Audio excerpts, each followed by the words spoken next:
Amazing. How's everybody doing? Good. Sound great. It's hot. Well, welcome, you guys. This will be my last session with you guys. I know. Listen, you guys are in for a real treat. You get to hear from Meredith. She is a far better preacher than I will ever be. I want to be her when I grow up. And so she's awesome, and you're going to enjoy her, and you're going to love her. But I do hope that in our time together tonight, we can lean in, we can lock in, and we can learn something. And I do feel like the Lord has something for us. For the past couple sessions together, you guys, we've been talking about our doubts and our disappointments with God. We've been talking a little bit about, our doubts and our questions and the things that we wrestle with. And we've been talking about some of, this morning we talked about some of our disappointments that we have when God doesn't do or act the way that we wish that he would. And we've been asking the question, how, can we still hope in and can we still trust God when he doesn't do the things that we want? And tonight, though, we're going to talk about, we're going to switch gears a little bit, because while we've been talking about our doubts and disappointment with God, what I want us to focus on tonight is what happens when we're the ones doing the disappointing. What happens when we're the ones who have failed and fallen short, when we're the ones who are the letdown, when we're the ones who feel like we're the disappointment? What does God do when we fail and fall short? How does he respond to our failures and our disappointment? What's standing on the flip side of our failure? This is an important question for us to consider, because the reality is that we all fail at some point in some way along the way, don't we? I know for me, I certainly have. There's plenty of places and ways that I've failed in my life. I was thinking, just an embarrassing failure of mine. One of my most embarrassing failures, I would say, happened when I was in college. I was at the University of Georgia, and oh, okay, yeah, barking and okay, so I know it's like compulsive, like people that are like so I was at the University of Georgia, and one of my friends, he was at LSU, and he invited me to go Tiger. So my friend, he invited me to come and visit, and I was like, oh man, I really want to go see my friend. And so I invited my boy Marcus, and the two of us, he agreed to go on a road trip with me. And so we're going to make a road trip from Athens to Baton Rouge. And so we're going to go, and I'm going to go visit my friend at his university. And the problem is that my truck at the time, I was just driving in college, just this beat up old pickup truck, and it was definitely not going to make the journey. There was no way it was going to make it. And so what I did was I called my mom, and I was like, Mom, hey, can I borrow your Suburban to take on this road trip to Louisiana? And my mom was like, oh my gosh, yes. And so because she's so nice.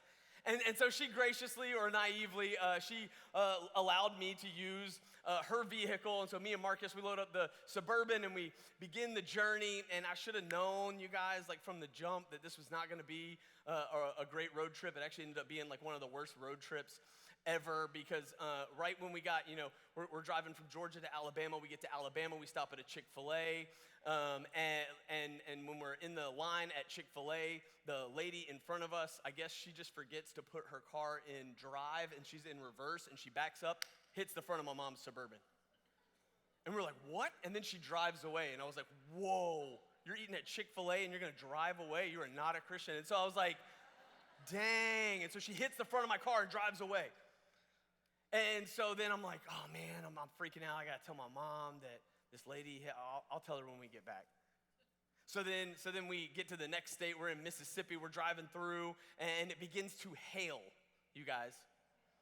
It's hailing, and so then I'm like, okay, I know what I'm supposed to do. I'm supposed to slow down and put my caution lights on and kind of get over in the right lane. And so I'm slowed down, and the hail is going, but we seem to be all right, and then it seems like it's letting up, and so I begin to speed up, and one random piece of hail comes and splits the window.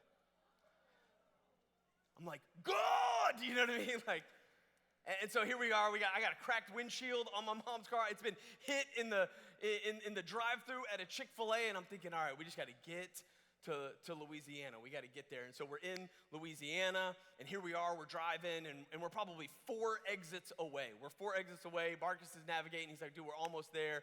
Let's go. We both are ready to get out of this car.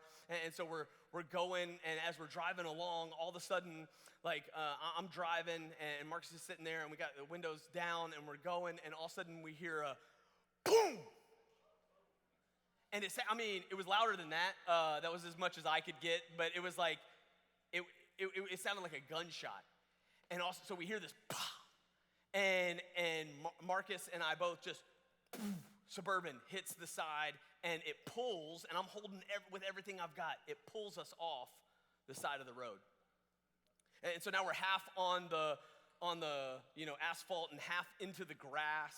It's beginning to rain, and we get out to inspect the damage to see what exactly happened, and the right front tire of my mom's Suburban is completely shredded. There is nothing but rim and a little bit of rubber, but everything, it looks like we hit a landmine. Like, it's just like, and we're both like, oh my gosh. And so I'm like, man, I'm embarrassed to tell you guys this, but I'm 20. At this time, I was like 21 years old, and I had never changed a tire by myself. I had seen people change tires, but I guess, growing up in like the mean streets of Snellville in the suburbs, I was like, I don't know how to do this. And so I looked at Marcus, and I was like, hey, bro, we got to change this tire. Let's get this thing fixed. And so I was like, so just tell me what to do. And he was like, I'm from Snellville too. And so he was like, I don't know, what are we talking about right now? He's like, I've never changed a tire. And so, okay, well, we can figure this out. And so we go, and we go back to the Suburban. We find all the things that we need, the jack and the little thing that you clip this thing together, and so you can do that, you know what I mean? And so we get that, we get it set up. We're looking at the instructions, and so we put that under the car, and we're like, okay, I'm gonna figure this out. And so I get down there, and I'm doing this thing. You know what I'm talking about? You're like, all right, go gadget, Suburban, go up. And I'm down there for like a hot minute. I'm like going, and I'm like, dude, is it moving? Like, is it going up? And he was like, no. And I was like, all right. So I'm like, I'm sweating at this point. It's raining. And I'm like, bro, why is this car not going up? And he's like, I don't know. I go, you get down here. And so he gets down there, and he looks, and he hollers back at me, and he goes, hey, I think I see the problem. And I was like, well, do tell. And he says, dude, the ground is wet. And he's like, the jack is doing its thing, And he's like, it's doing its thing, but he's like, but it's just been going into the ground. Because the ground is soft. And so this jack has just been like, and the Suburban has raised not 1 inch off the ground. And now it's stuck in the mud. And so now we're like, dude, how do we get this thing out? And so me and him get down there. It's raining. We're like a couple of just honey badgers, just like, come on, And so we're down there digging, and we can't get this thing out. And so now we're sitting on the side of the road in Louisiana. My mom's Suburban is just a wreck, and we can't fix this tire. And I'm at the point, I don't know if have you ever felt this way where like, I call it rage tears. Do you know what I'm saying? Like you're not sad, you're so mad. And like, you're like, at the time now I'm like a Christian, so I'm making up cuss words that I feel like I could say that God won't be mad about. I'm like, sugar plum fairy, you know what I mean? And I'm so mad, I'm rage crying, and I'm like, dude, how are we gonna get out of this? And so I did the unthinkable right here in my moment of failure. I'm like, I'm gonna have to call my mom. I'm not calling my dad, Dad, I can't change the tire. You idiot, So I called my mom, and I was like, Mom, can't change the tire. She's like, you want me to get your father? I was like, no, don't tell Dad. She's like, okay. So then my mom ends up calling AAA.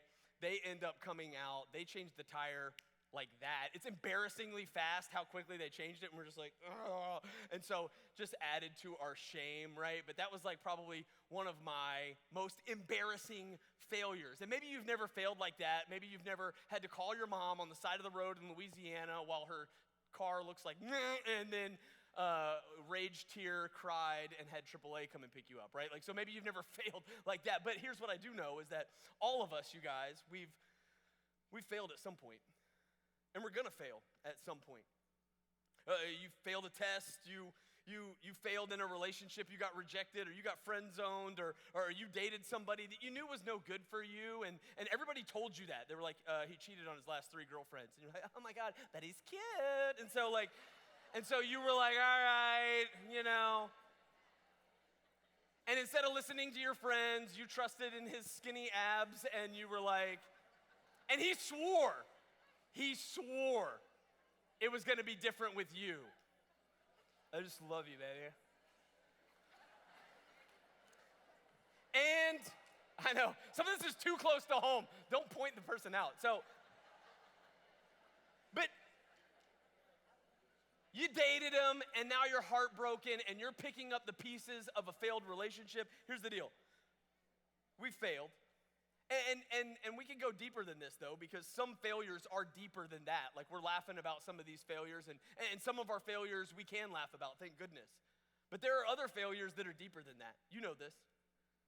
So some of you ignored good advice. You ignored wise counsel, whether it was from your parents or from a small group leader or from a trusted friend. You ignored solid advice, and you made some really stupid decisions. And you are right now dealing with the consequences of those decisions. And you're looking at it and you're going, I wish I would have listened. Some of you in the room, your failure showed up in the form of you didn't follow through on something that you promised. And maybe it was a promise you made to somebody else. Maybe it was a promise that you made to yourself. Maybe it was a promise that you made to your younger self, and now current self is looking back, and you realize that the person that you let down was you, because 7th grade you swore you would never be that person, and now 12th grade you is looking in the mirror going, I don't even know if I recognize this person anymore. For some of you, that's what failure has looked like. For some of you, your failure has looked like that you have lied in order to impress people. For some of us, we have bullied or taken advantage of somebody in order to make ourselves feel a little bit better. For some of you, your failure came in the form of somebody that you let down that you really, really cared deeply about, but now you've shattered their trust. For some of you, the person you let down, I said it, is you. For some of you, your failure has come in the form of you letting your anger get the best of you, and in your moment of anger, you said some things that now you cannot take back, and you wish that you could, but you can't put it back in the box, and it has caused so much damage in a relationship that you're wondering if it'll ever be able to be fixed. For some of you, you hurt somebody that you care about. And for some of you, the person you've been hurting is you. We all experience, you guys, failure. And we experience in different ways and to varying degrees. And the thing about failure is that it sucks.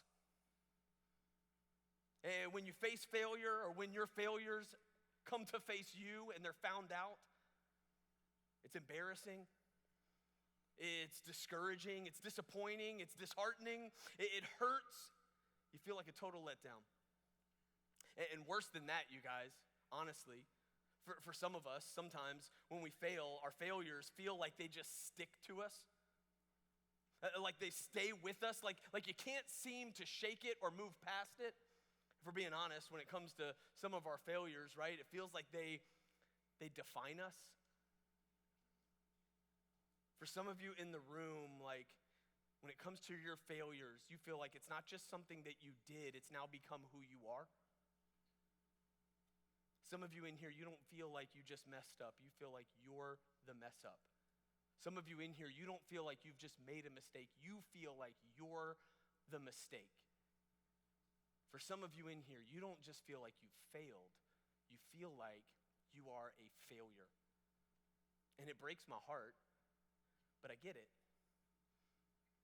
Failure is one of those things that just feels like it can define you. And you know what else I've learned now in my, this year, 40 years of life, you guys, is that as much as we may try to avoid it, failure is inevitable. Because we live in a sinful and broken world, it is going to happen in one form or another and to varying degrees. Because none of us is perfect, and all of us have sinned and fallen short. You're going to experience failure. It's inevitable. It's not an if, it's a when. And so when it happens, the question we've got to ask ourselves and we got to wrestle with is, what do we do? And maybe even a better question that we got to wrestle with is, what does God do? What does God do when we fail and fall short in the ways that matter most? That's what I want to talk about tonight. And in order to do that, what we're going to do is we're going to take a look at the life of somebody who was no stranger to failure. What we're going to do tonight is we're going to take a look at a guy named Peter. And if you don't know about Peter, then I'll tell you a little bit about him. Peter was one of Jesus' closest friends and followers. He was somebody, when you read the Gospels, what you learn about Peter is that he was impulsive, he was emotional, he was passionate. He would have been, if he were at camp, he would be one of the first people to try to swim out to the sandbar. But he'd also, listen, this is what's amazing about Peter. He'd be the first one to jump in and help you if you were getting pulled out by the riptide. He's the guy that was impulsive, quick to act. He would do it.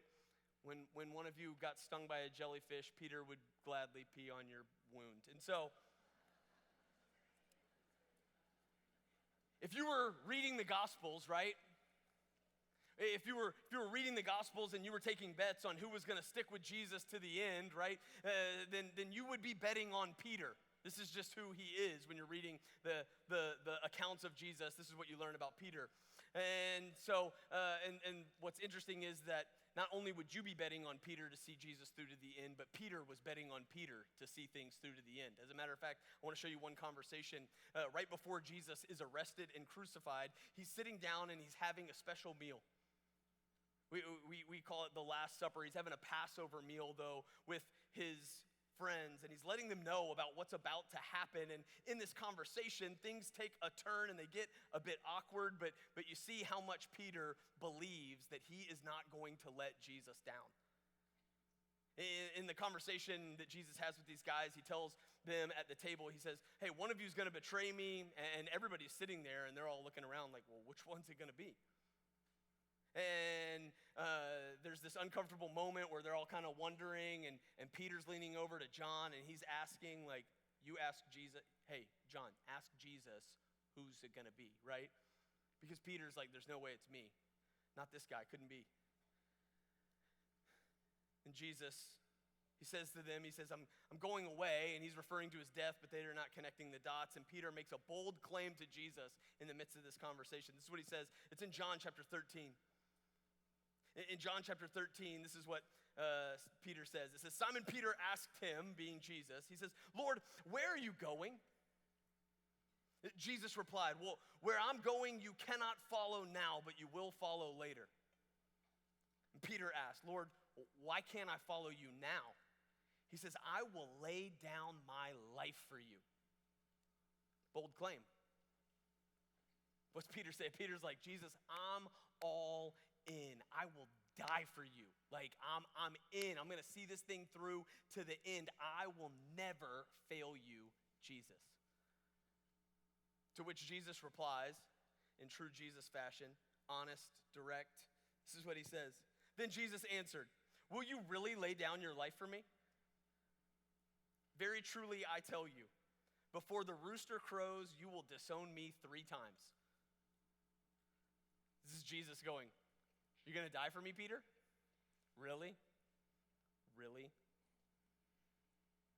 He's like, Peter, reality check.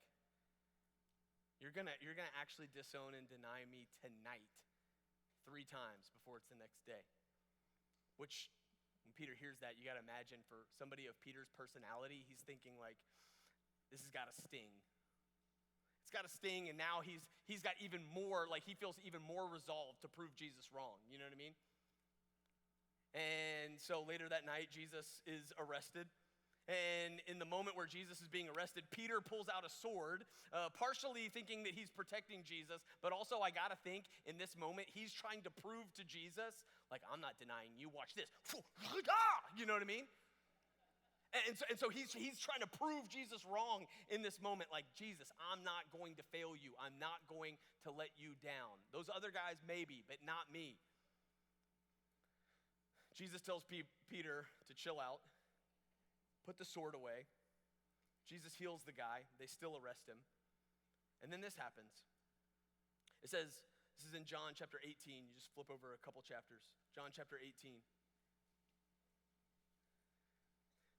John records, he says, Simon Peter and another disciple, the other disciple is John. He's like talking about himself as if it's not him. But he says, Simon Peter and another disciple being John, they were following Jesus. And because this disciple was known to the high priest, he went with Jesus into the high priest's courtyard, but Peter had to wait outside at the door. The other disciple, who was known to the high priest, he came back, spoke to the servant girl on duty there, and brought Peter in. You aren't one of this man's disciples too, are you? She asked Peter. And he replied, I am not. Fail, right? After all that bold talk about Jesus, I'm going to die with you, after pulling a sword on somebody and chopping their ear off to prove his commitment to Jesus. And now, right here, here's the chance for him to be able to stick with Jesus, to be able to stick up for Jesus, for him to be able to stand with Jesus and see this thing through to the end like he claimed. Now he has this moment to stand with Jesus, and instead, what does he do? He shrinks back. In a moment of self-preservation, he shrinks back. And he denies Jesus just as Jesus had predicted. It's not just once though, right? Keep going. Verse 25. Meanwhile, Simon Peter is standing there warming himself, right? This is now they've taken Jesus in, they're questioning him, they're mocking him. The religious leaders at this point, they're pulling his beard, slapping him in the face as he's blindfolded, and they're asking him to prophesy and to say who hit him. And so they're roughing him up, they're questioning him, they're mocking him. And while that's happening, it says, meanwhile, Simon Peter is standing there warming himself by the fire, watching everything that's going on. So they asked him, the other people around the fire, you aren't one of his disciples too, are you? He denied it, saying, I am not. Fail. If you're keeping score at home at this point, that's 2 epic fails. And then, move on another verse. It says one of the high priest's servants, a relative of the man whose ear that Peter had cut off, challenged him. He says, didn't I see you with him in the garden? This is somebody who, like, his relative had just gotten his ear cut off. He's like, no, I'm pretty sure that was you with the sword, and you cut my cousin, Jeff. His ear came right off, you know what I mean? And what does Peter say? Again, Peter denied it. And at that moment, a rooster began to crow. Fail. 3 times in the same evening, just like Jesus said. The story of Peter denying Jesus, you actually can see bits and pieces of it in all of the Gospels. Each one has a slightly different details included, but there's one detail that Luke actually records, you guys, that the other 3 don't, but it makes this scene so much more dramatic. Luke tells us that at the exact moment where Peter is denying Jesus for the 3rd time and the rooster is crowing, look what happens in Luke chapter 22. I'll just put it up here. You don't have to turn there. He says, the Lord turned and looked straight at Peter. And then Peter remembered the word that the Lord had spoken to him, before the rooster crows today, you will disown me 3 times. And he went outside and he wept bitterly. This, you guys, is like the scene out of a movie, right? Peter's watching Jesus being beaten and bullied and mocked and accused, and he's watching it, and he's denying any association with him, and the rooster crows, and as he's watching Jesus, Jesus looks up and makes eye contact with Peter. And now, Peter is fully aware of what he's done. And not just that, you guys. Not only is Peter fully aware of what he's just done, now he's aware that Jesus is aware. So, Peter has failed miserably. He has let down his best friend, his teacher, his rabbi, his Messiah, his Lord, and his friend in his moment of greatest need. Peter now has shrunk back, and instead of speaking up, because he's more worried about what might happen to him, he shrinks back and he denies Jesus. And as they make eye contact, Peter knows that he failed, and he knows that Jesus knows that he's failed. And in this moment, when he's confronted by his own failure, you guys, Peter is shattered.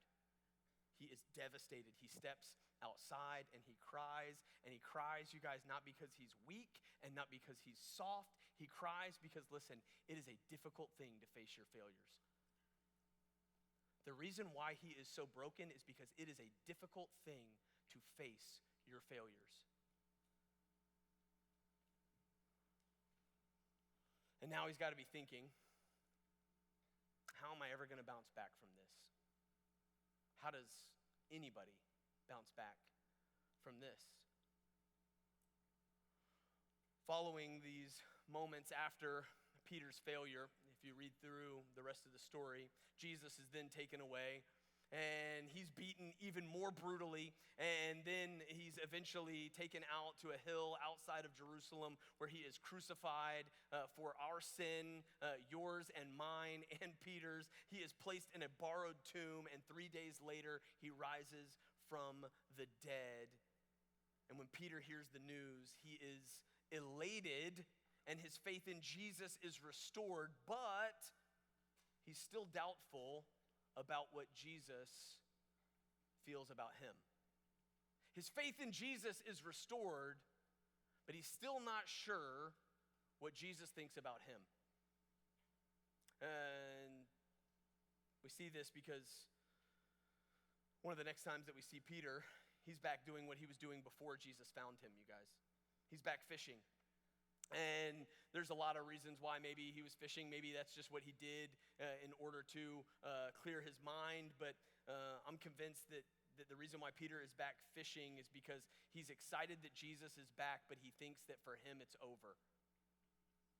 He's excited Jesus is back. Man, I'm so glad that Jesus is back. I can't wait to see what he's going to do, but I'm sure that I'm not included in it. And so I might as well go back to what I was doing before, because nobody wants a traitor on their team. And so Peter's back fishing. He goes back to what's familiar. He goes back to what's comfortable. He goes back to what he knows.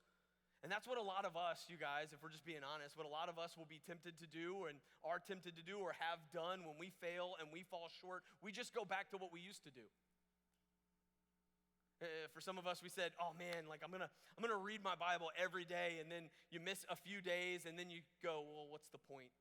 I've already messed up. I've already failed. I might as well just go back to sleeping in. Some of you said, man, I'm going to be at church every week. I'm making a commitment. I'm making a priority. I missed a few. Then it's what's the point? And I go back to whatever I was doing on Wednesday night or Sunday night or whenever you meet. Some of you, you're like, yo, I said I was going to quit going to those parties and doing those things. And then I went to a few, and now it's like, whatever. What's the point? I might as well just go back. That's the place where I'm accepted, and that's the place where I know. Some of us, we said, I swore I wouldn't go that far with somebody, but now I've done it, and now I might as well keep doing it, because what's the point in keeping this protected or pure?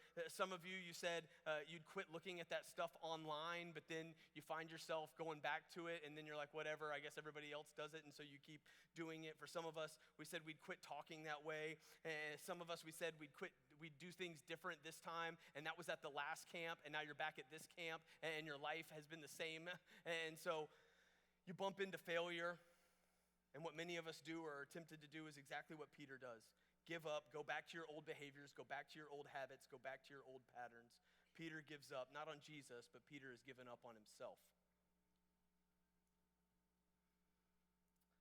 And if that were the end of the story, you guys, then that would be a sad tale of an epic fail, wouldn't it?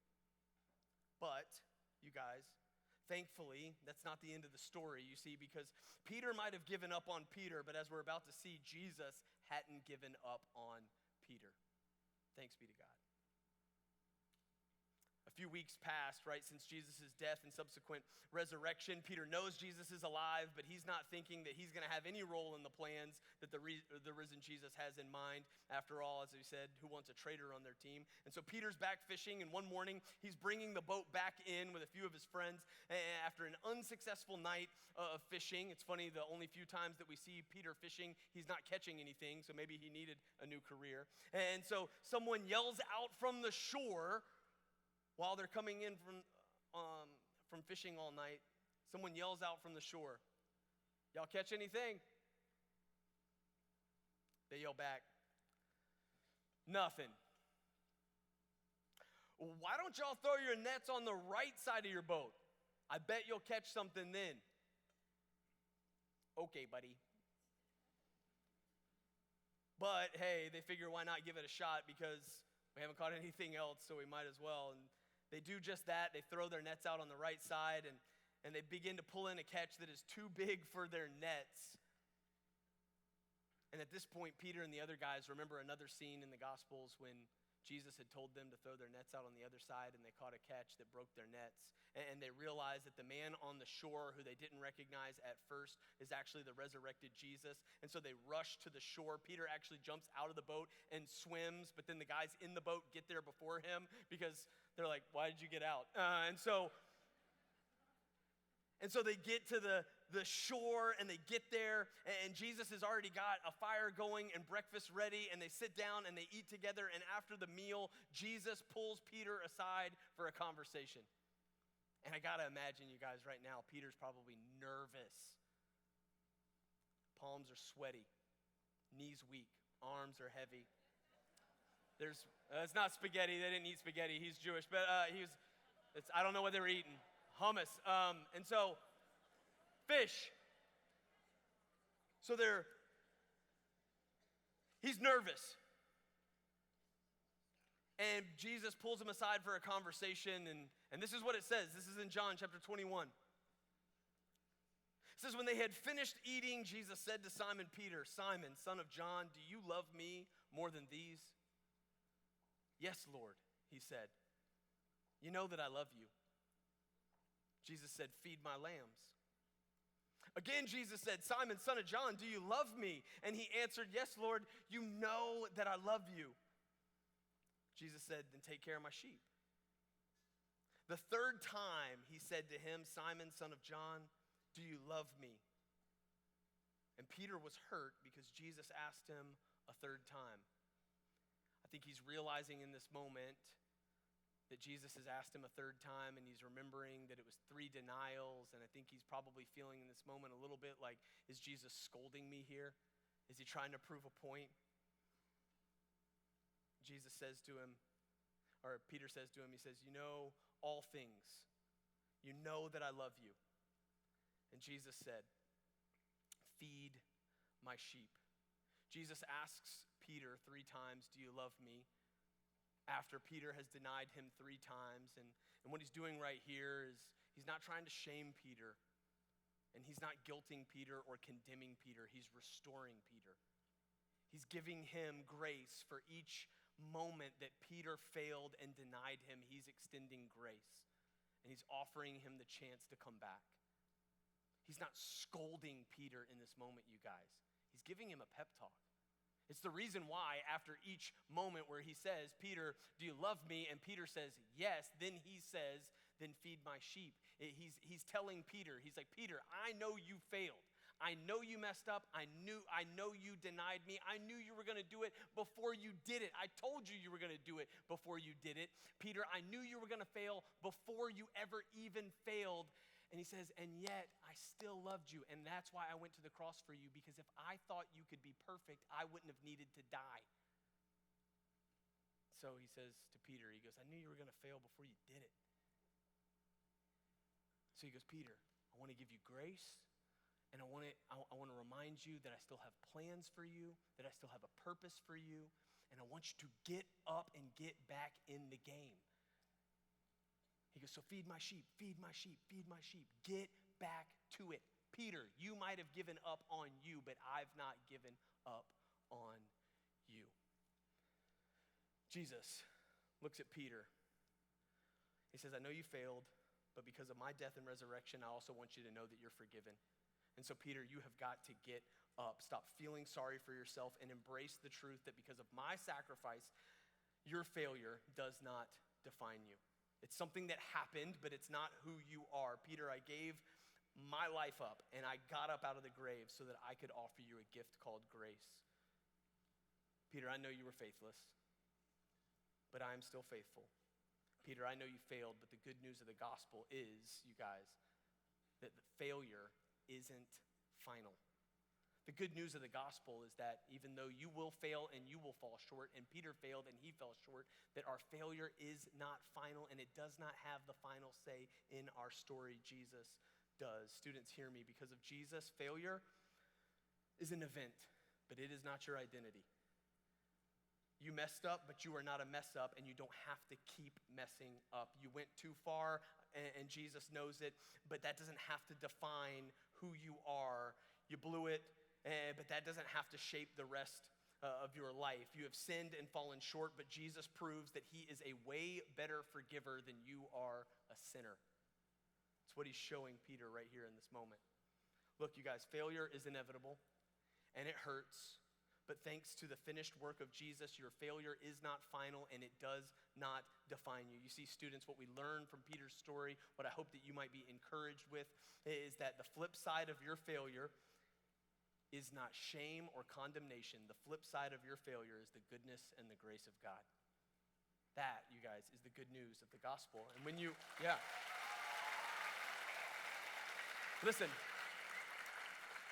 when you realize this, when you realize that on the other side of your failure is not God standing there pointing his finger at you with condemnation or shame, when you realize that the flip side of your failure is the goodness and the grace of God, a God who wants to redeem and restore and save you, when you realize that God has grace that is greater than all of your sins and failures and mistakes, that God isn't holding your failures against you, when you realize that he's not hanging them over you or beating you up with or defining you by them, when you understand that failure is not final because of the finished work of Jesus, and you realize that you can embrace grace, the grace that God freely offers, then you are able, you guys, when it comes to failure, when you fail and fall short, what you're able to do is you're able to get up and learn from your failures.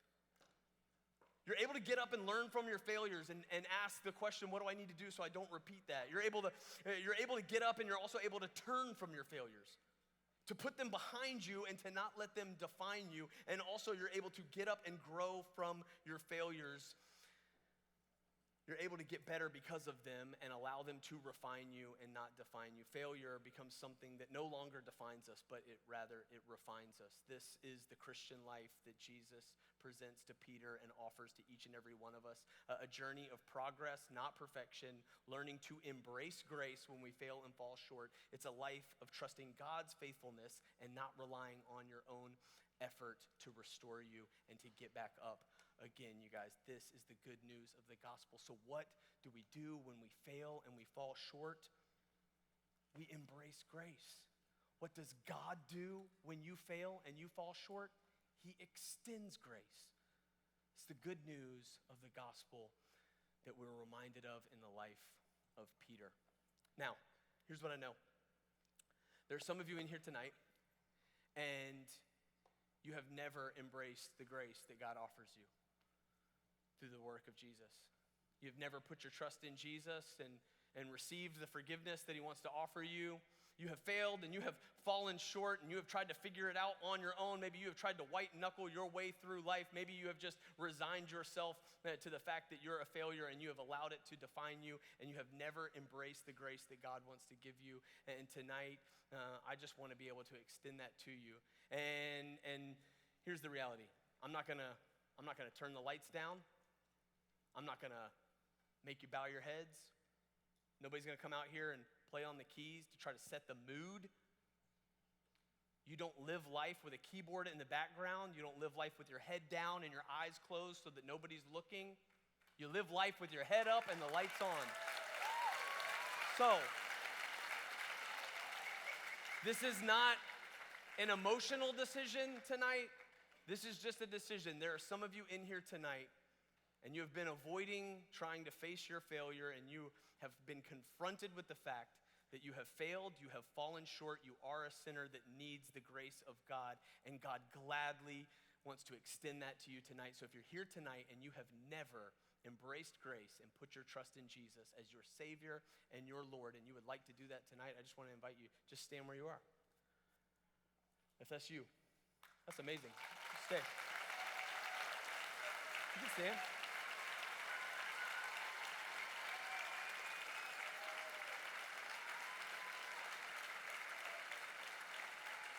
It's amazing.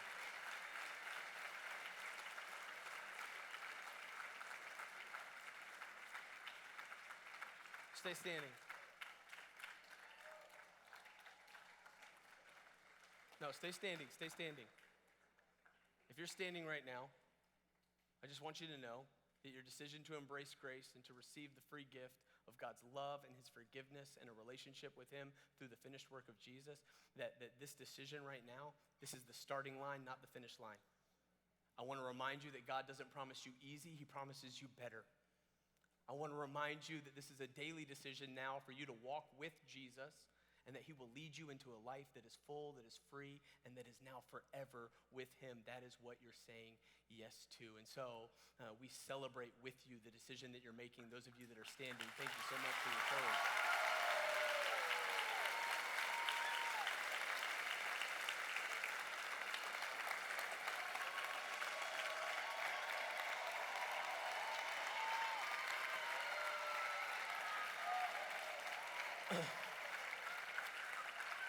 Now, while these students are standing, listen, there's another group of students, though, that I need to talk to real quick. And there are those of you in the room, and you're Christians, and you said yes to Jesus, and maybe you said yes to Jesus at a moment at camp. Maybe you said yes to Jesus. You grew up in church, and you said yes to Jesus one night in your bedroom while your parents were doing nighttime prayers. I don't know what that looked like. But there are some of you in the room, and you said yes to Jesus, and you said yes to his grace. But since that moment you made that decision, there's been some other decisions along the way, and you have failed and you have fallen short. And for a long time you have tried to avoid it or cover it up. Maybe for some of you you have said yes to a relationship with Jesus, you're a Christian, but you've still been walking around carrying guilt and shame over something that you've done or something that you are currently doing. And tonight, you need to embrace grace once again. And so there are some of you in here tonight that you just need to say, Jesus, I'm bringing this part to you. I'm bringing this mistake to you. I'm bringing this sin to you. I'm bringing it to you, and I want to embrace grace for myself. If that's you tonight, and you're a Christian in the room, and you know, though, I need to embrace grace, and I need to let this go, and I need to leave this behind, and I need to quit carrying this around, and you need to leave some guilt or shame, I just want to invite you. Would you stand right now? Yeah, that's amazing. Yeah.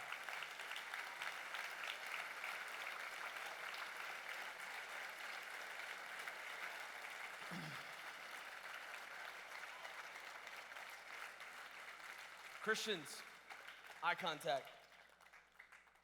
I hope that tonight is a reminder that the gospel and the good news and the grace of Jesus is for you too. You never outgrow the gospel, and you never outgrow your need for grace. And along the way, as you live this Christian life, you're not going to get it perfect, and you're going to bump into failure, and you're going to make mistakes, and you're going to let people down, and you're going to fail, and you're going to fall short. And the invitation of Jesus is keep coming back to me. I've got lots and lots of grace to give. Would you keep coming back to me? And so when you fail and you fall short, don't hide your sin. Don't try to cover it up. Don't try to keep it hidden. Don't try to deal with it on your own. Bring it to Jesus just like you're doing right now. His invitation is, I'm open, I'm willing, and I'm a way better forgiver than you are a sinner. Would you come to me? Amen? All right, let me...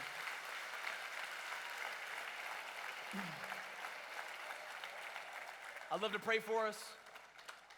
If you made the decision to put your trust in Jesus, I want to encourage you to share that and celebrate that in your group tonight. But I'd love to pray for us, and then we're gonna continue on in some worship and thank God for decisions that were made. Thank God for the grace that he's extended to us through the person and the work of Jesus. So Heavenly Father, thank you so much. Thank you that while we fail and we fall short, you're still faithful. Thank you that when we're tempted to define ourselves by our failure, when we're tempted to allow failure to condemn us or shame us, when we're tempted to allow the lies of the enemy